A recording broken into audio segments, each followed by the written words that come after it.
డోర్‌వేకి స్వాగతం. A manual to self. So, నువ్వు ఏ పని చెయ్యలేవో, చెయ్యటానికి నీకు కాంపిటెన్సీ, కేపబిలిటీస్ లేవో, అది నువ్వు చెయ్యలేదు. ఇది సమస్య కాదు. కానీ నువ్వు చెయ్యగలిగే పని చేయట్లేదే, అది సమస్య. You have not done what you can do. Class first రాలేదు ఒక విద్యార్థి. సమస్య కాదు. కానీ ఈరోజు ఈ గంటలో ఆ పుస్తకంలో ఒక పేరా చదవగలడు. కానీ ఆ పేరా చదవలేదు. ఇది డిజాస్టర్.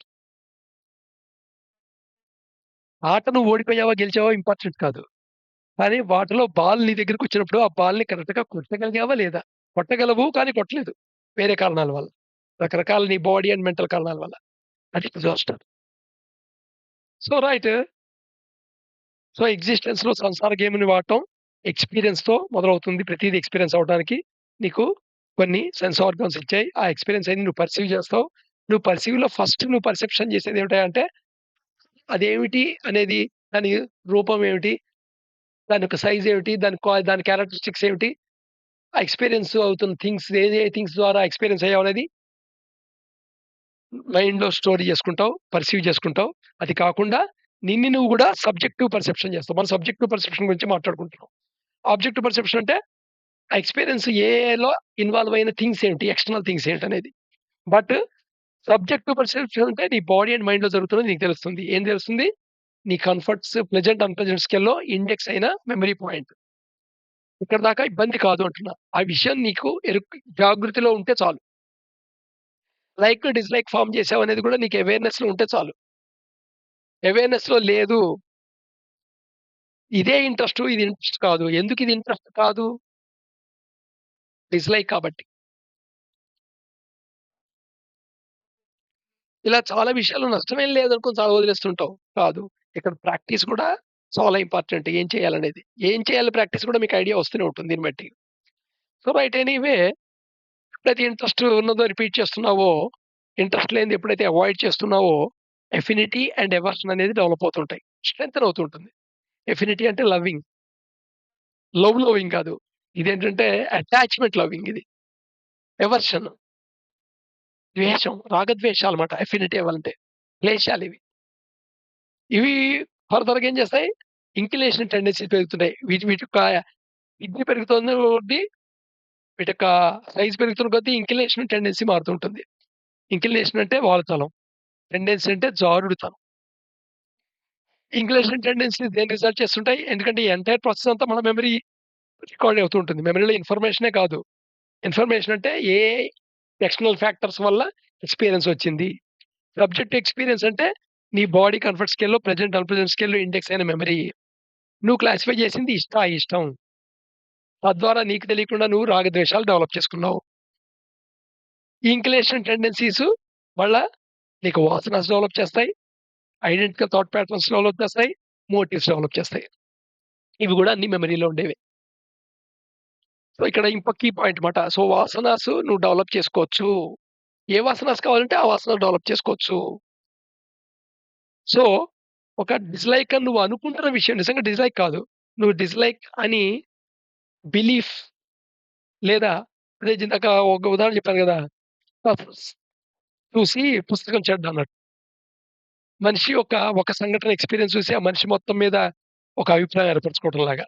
అలాగా కొన్ని విషయాల మీద మనకి అజ్ఞానంతో ఇగ్నోరెన్స్‌గా లైక్ అవసరమైన విషయాన్ని డిస్‌లైక్ చేస్తుంటాం.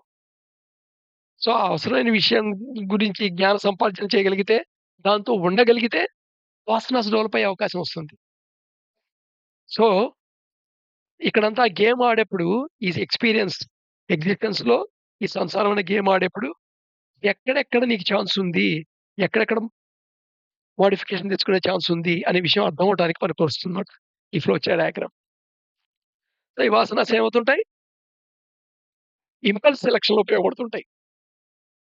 సరే ఈ వాసనాస్ మళ్ళా అవుతాయి, క్రిస్టలైజ్ అవుతాయి, రాళ్ళ దగ్గరికెళ్ళిపోతాయి, మళ్ళా పుడుతున్నప్పుడు వస్తాయి, మళ్ళా వస్తాయా? రావో? ఇది నేను నమ్మనండి. లేదు. ప్రస్తుతానికి నమ్మద్దు. జస్ట్ అదొక ఇన్ఫర్మేషన్ ఉంచు. నమ్ము అనట్లేదు, నమ్మొద్దు అనట్లేదు. కానీ నువ్వు ఎందుకు ఇంపల్స్ సెలక్షన్ అలా చేసుకుంటున్నావు? అక్కడ చాలా ఉంటే ఎలా ఎన్నుకుంటున్నావు ఒక పర్టిక్యులర్ దాన్ని? ఈ వాసనాసే ఇంపల్స్ సెలక్షన్ చేస్తుంటాయి. సో, నీకేది వాసనొస్తున్నా అవే సెలెక్ట్ చేస్తుంటావు. కానీ నువ్వు పైకి నీకెలా కనబడుతూ ఉంటుందంటే, ఇంత డెప్త్ చూడలేవు కాబట్టి, ఇష్టమైనది సెలెక్ట్ చేసుకున్నాను అంటావు. కానీ డిస్‌లైక్ అయింది గూడా కనబడుతుంది. మరి ఇష్టమైనవే సెలెక్ట్ చేసుకుంటే, డిస్‌లైక్ అయింది కూడా ఎందుకు కనబడింది నీకు? డిస్‌లైక్ అయింది కనబడకూడదు కదా! లేదు. సో, వాసన అవి డిఫరెంట్. వాసనాసు ఏవున్నాయో అవి ఇంపల్స్ సెలెక్ట్ చేయటంలో ఉపయోగపడుతుందన్నమాట. సో, అందుకని కొన్ని సెలెక్ట్ చేయవు. కొన్నే సెలెక్ట్ చేసుకుంటావు. సో, ఇక్కడ సెలక్షన్ ప్రాసెస్ మాట. అండ్ నీ థింకింగ్ ఇన్‌స్ట్రుమెంట్ ఏదైతే ఉందో, థింకింగ్ ఇన్‌స్ట్రుమెంట్ అంటే నీ యొక్క ఫిజికల్ బాడీలో భాగము ప్లస్ నీ ఫిజికల్ బాడీ కాని దాంట్లో కొంత భాగము. అంటే ఫర్ ఎగ్జాంపుల్ మైండ్ అన్నామనుకోండి. మైండ్‌లో ఫిజికల్ భాగం కాదది. ఏదో గుండె, కాలేయము, కిడ్నీ లాగా ఏమి ఒక ఆర్గాన్ కింద చెప్పలేము మనం దాన్ని. కానీ ఆ మైండ్ అంతా థింకింగ్ ఇన్‌స్ట్రుమెంట్ కాదు. మైండ్‌లో కొంత భాగం. ఈ 2 ఇంటిగ్రేట్ అయ్యి పనిచేస్తుంటామే దాన్ని థింకింగ్ ఇన్‌స్ట్రుమెంట్ అంటామాట. థింకింగ్ ఇన్‌స్ట్రుమెంట్ అంటే దాంట్లో వ్యక్తం ఉంటుంది. అండ్ సూక్ష్మమైన సటిల్ థింక్ ఉంటుంది. సో, ఎప్పుడైతే ఇంపల్స్ లోపలొచ్చిందో, ఆ ఇంపల్స్‌కి థాట్ ప్యాటర్న్స్ గనక యాడ్ అయినట్టయితే, మైండ్‌లో మెమరీలో ఉన్న థాట్ ప్యాటర్న్స్ డిజైర్ పుడుతుంది. ఇది ఇంతకుముందు వీడియోలో తెలుసుకున్నాం ఇది. డిజైర్ అనేది ఒక స్పార్క్ అన్నమాట. డిజైర్‌తో ఉండటం తప్పేం కాదు. అవసరం. ఇదంతా ఏదో తెలుసుకోవాలని డిజైర్ లోపల ఉండబట్టే మీరు వీడియో ఇక్కడి దాకా చూడగలిగారు. లేదా ఈ వీడియో సీరీస్ చూస్తున్నారు. డోర్ ఎదురుగుండా కనబడుతోంది. ఇప్పటికి 400 దాటిపోయాయి. 450 దాకా దాటిపోయాయి. ఇంకా డోర్ ఓపెన్ కాలేదు. బయటికెళ్ళలేదు అనే ఆలోచన రావచ్చు చాలా మందికి. మనం ఏది నేర్చుకోలా. చిన్న దిద్దేటప్పుడు నేర్చుకోవడానికి ఎంత కష్టపడ్డామో గుర్తుంచుకోండి. నడక నేర్చుకోవడానికి ఎన్నేళ్లు పట్టిందో గుర్తుంచుకోండి. ఒక సబ్జెక్ట్ నేర్చుకోవడానికి ఎంత కష్టపడ్డామో గుర్తుంచుకోండి. సరే okay. So, identical thought patterns ఏమున్నాయో అవి ఈ ఎక్స్టర్నల్ ఎక్స్‌పీరియన్స్ వచ్చే ఇంపల్సెస్‌తో ఫ్రిక్షన్‌కి గురైతే డిజైర్ అనే స్పార్క్ ఫార్మ్ అవుతుంది. ఈ డిజైర్ అనే స్పార్క్ మోటివ్‌ని బర్న్ చేయటం వల్ల నీకు థాట్స్, ఎమోషన్స్, యాక్షన్స్ ఫర్దర్ కర్మకి దావతీస్తుంది. సో, వీల్ ఆఫ్ కర్మ రన్ అవుతుంది. సో, నీ థాట్స్ మళ్ళా నీ సబ్జెక్టివ్ ఎక్స్‌పీరియన్సే. నీ ఎమోషన్స్ నీకు సబ్జెక్టివ్ ఎక్స్‌పీరియన్సే. నువ్వు చేసే యాక్షన్స్ నీ సబ్జెక్టివ్ ఎక్స్‌పీరియన్సే. అదే కాకుండా నీ చుట్టుపక్కల జరిగే యాక్షన్స్ నీ సబ్జెక్టివ్ ఎక్స్‌పీరియన్సే. వాళ్ళ ఎమోషన్స్ కొంతవరకు ఎక్స్‌పీరియన్సు. వాళ్ళ ఫిజికల్ బాడీలో ఉన్న చేంజెస్ బట్టి ఈ ఎమోషన్ ఇది అని లాంగ్వేజ్‌లో నువ్వు చెప్పగలవు. బట్ వాళ్ళ ఎమోషన్‌ని నువ్వు ఎంపథెటిక్‌గా ఫీల్ కాలేవు ఆ స్టేట్‌ని. కానీ ఇది అనే లాంగ్వేజ్‌లో తెలుసుకోగలవు. బట్ ఇంటెన్సిటీ తెలీదు. ఎంత ఇంటెన్సిటీ ఉంది అనేది తెలీదు. థాట్స్ అయితే అసలు తెలిసే అవకాశమే లేదు. ఊకే నువ్వు ఇన్ఫరెన్స్ తీసుకుంటావు. వాడి యాక్షన్ బట్టి, వాడి ముఖ కవళికల బట్టి ఆ! వీడి థాట్ ఇది అయ్యుంటుంది. వీడి ఉద్దేశ్యం ఇది అయ్యుంటుంది. అక్కడి దాకా ఎళ్ళిపోతావు. వీడి ఉద్దేశ్యం ఇది, వీడి యొక్క ప్రేరణ ఇదుంది. అక్కడి దాకా ఎళ్ళిపోతావు. నిజంగా అవేవి చూడలేవు. అవన్నీ energy level. Anyway wheel of karma rotate అవుతూనే ఉంటుంది. వీల్ ఆఫ్ కర్మ రొటేట్ అవుతున్నప్పుడు ఏమవుతుంది? సంచిత కర్మ కింద అక్యుములేట్ అవుతుంటుంది. సంచిత కర్మలో ఏదైతే నువ్వు అన్ని లెవెల్స్ ఆఫ్ నీ ఫంక్షన్స్ ఏమున్నాయో అన్ని లెవెల్ ఫంక్షన్‌లోనూ నువ్వు ఆ యాక్టివిటీ చేసి, ఆ యాక్టివిటీ వల్ల ఎగ్జిస్టెన్స్‌లో ఏదైనా భాగానికి హాని కలిగించే దిశలో ఉంటే, అది ప్రారంభ కర్మ కింద అక్యుములేట్ అవుతుంది. ప్రారంభ కర్మ ఎలోకేట్ అవుతుంది. మళ్ళా ఆ ప్రా ఆ కర్మ అనేది డిసింటిగ్రేట్ అయ్యేదాకా నువ్వు లైఫ్ లీడ్ చేయాలి. తప్ లెఫ్ట్ ఓవర్ మిగిలిపోతే మళ్ళా యాడ్ అవుతుంది. ఈ జన్మలో నువ్వు ఏ కర్మ చేసావో మళ్ళా దాంట్లో ప్రారంభ కర్మ పాడుకుంటే అది యాడ్ అవుతుంది. ఎంటైర్ కర్మ సంచిత కర్మ మీద ఆధారపడి నీ యొక్క ఫిజికల్ బాడీ నువ్వు చేసుకుంటావు. ఎవరికి పుట్టాలో, ఏ ఎన్విరాన్మెంట్‌లో పుట్టాలో అనేది. అట్ ద సేమ్ టైమ్ నీ యొక్క యాక్చువల్ బాడీ సూక్ష్మ శరీరము, కారణ శరీరము నిర్మాణానికి టెంప్లేట్ కింద పనిచేస్తుంది. టోటల్ కార్మిక్ స్ట్రక్చర్ అండ్ వాసనాస్ and karmic structure, thinking thought patterns ఇవన్నీ కలిపే నీ యొక్క ఎనర్జీ డిస్ట్రిబ్యూషన్ డిసైడ్ చేస్తుంది.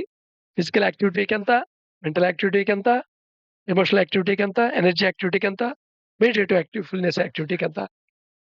దాని మీద ఆధారపడి మళ్ళా నువ్వు ఫర్దర్ లైఫ్‌ని రన్ చేస్తుంటావు. సో, ఇది వీల్ ఆఫ్ కర్మ అంటాం మాట దీన్ని. సో, వీల్ ఆఫ్ కర్మ వల్ల ఆటోమేటికల్‌గా యూ విల్ అక్యుములేట్. ఇంకేం జరుగుతుంది? నువ్వు అటాచ్ అవుతుంటావు ఒకటో రకంగా. అటాచ్‌మెంట్ అవుతుంటావు. వీల్ ఆఫ్ కర్మలో కర్మ యొక్క దానికి అటాచ్ అవుతున్నావు మాట ఒక రకంగా. అది సంచిత కర్మకి నువ్వు అటాచ్ అవుతున్నావు. దానికి బాండేజ్ అవుతున్నావు. దానికి ఎంటాంగిల్‌మెంట్ అవుతున్నావు. సో, కంప్లీట్ కర్మ డిసాల్వ్ అయ్యేదాకా, డిసింటిగ్రేట్ అయ్యేదాకా ఈ cycle on and on run అవుతూనే ఉంటుంది.